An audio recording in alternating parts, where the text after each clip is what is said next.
This is where Epiphany Bingo takes place every Friday night from about 7 to 11 p.m. in this family center right here.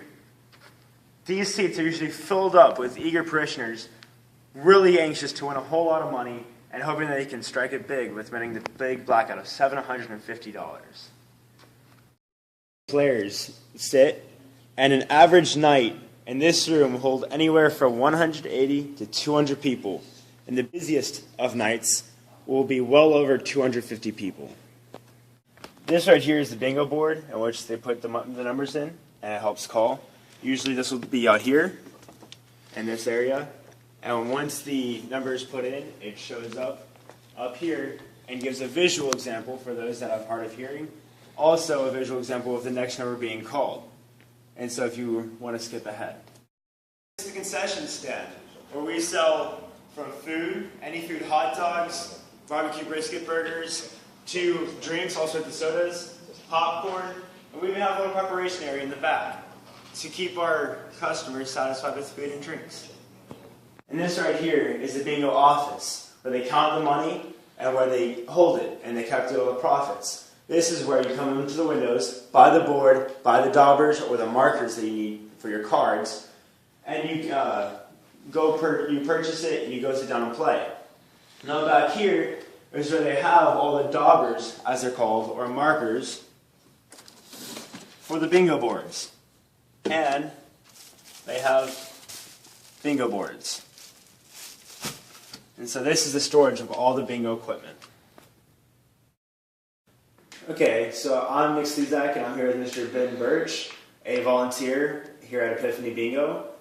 And so, Mr. Ben, what is the mission statement here at Epiphany Bingo? Mission is to provide the gaming, the enjoyment of the parishioners of the local neighborhood individuals, and raise funds that we can then donate to local charitable organizations. And so that's what we've been doing for probably the last 28 years now here. Okay, awesome. So you said Epiphany Bingo started here 28 years ago. So when did you start volunteering? I've been volunteering about 10 years now. I've been part of the organization. 10 years? 10 years. So I'm kind of new to the organization, 28. It's been a long time.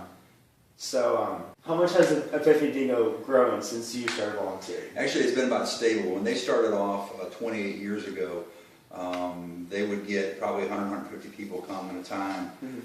And it grew to where our average now is about 190, 180, 190. Slowed down a little bit a couple years back when kind of the economy slowed down. I guess less people had money to come play. It's picked back up the last couple of years, and I think over the last year or so we've grown it to about 180, 190 people a night. Okay. And continue to grow the number of different people from the parish and outside. We have a base of probably 50 to 80 people a night that are come almost all the time. And the rest of it is new people coming in and going through the year. Okay.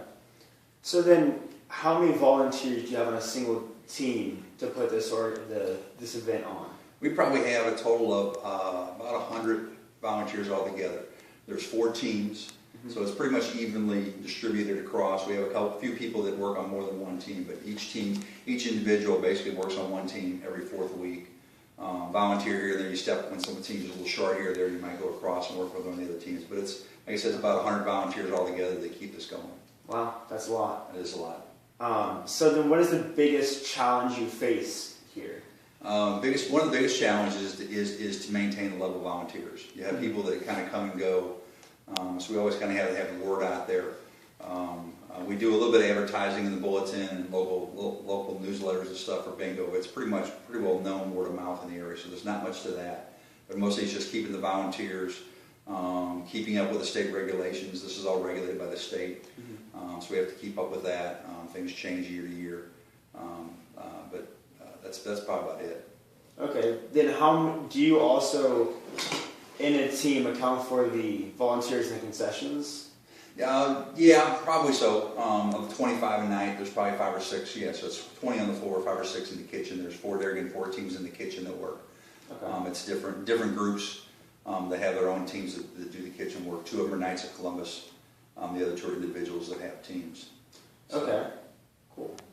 And about how much do you profit from these events a year? We have approximately 44 events a year. The last 2 years are donations to the local charities that average about $65,000. This year we're a little bit less than that, but still between $60,000 and $65,000 the last 4 or 5 years since I've been kind of in charge of some of the activities here. Wow, that's a whole lot of money. It's a lot of money. It's a lot of money. So then how do you decide who to donate this money to, which charities to pass it out to?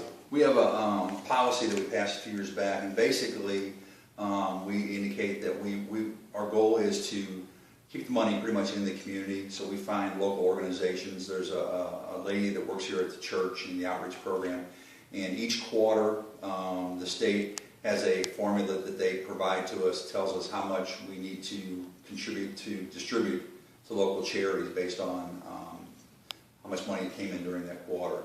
And so what we'll do is we'll come up with a number each quarter. We'll give that number to the lady here in the parish, and she always has kind of a running list of local organizations that have been asking for funding. And so then she will give us back within a few days a list suggested for the distribution, suggested charities. And we'll sit down. There's a group of us, about 6 or 8 of us, that get together once a quarter and go through the list and just kind of determine how much to which organization to spread out what we're required to distribute. Okay. Awesome. And Mr. Ben, I thank you for meeting with me. Thank you very much for your help. And I'm glad for everything you've given me. Sure thing. Appreciate the opportunity. Thank you. The bingo volunteers consists of 2 operators, which are the people that work the machine, 2 to 3 verifiers, which make sure that the people that called bingo actually have a bingo, 3 sellers on the floor that sell extra cards and pull tabs, 4 cashiers in the office, and 6 to 8 people helping with concessions over there. Thank you for listening in, where you heard about Epiphany Bingo, a charitable organization that donates approximately $65,000 a year to local charities to help the needy and the poor to work through tough times in their life.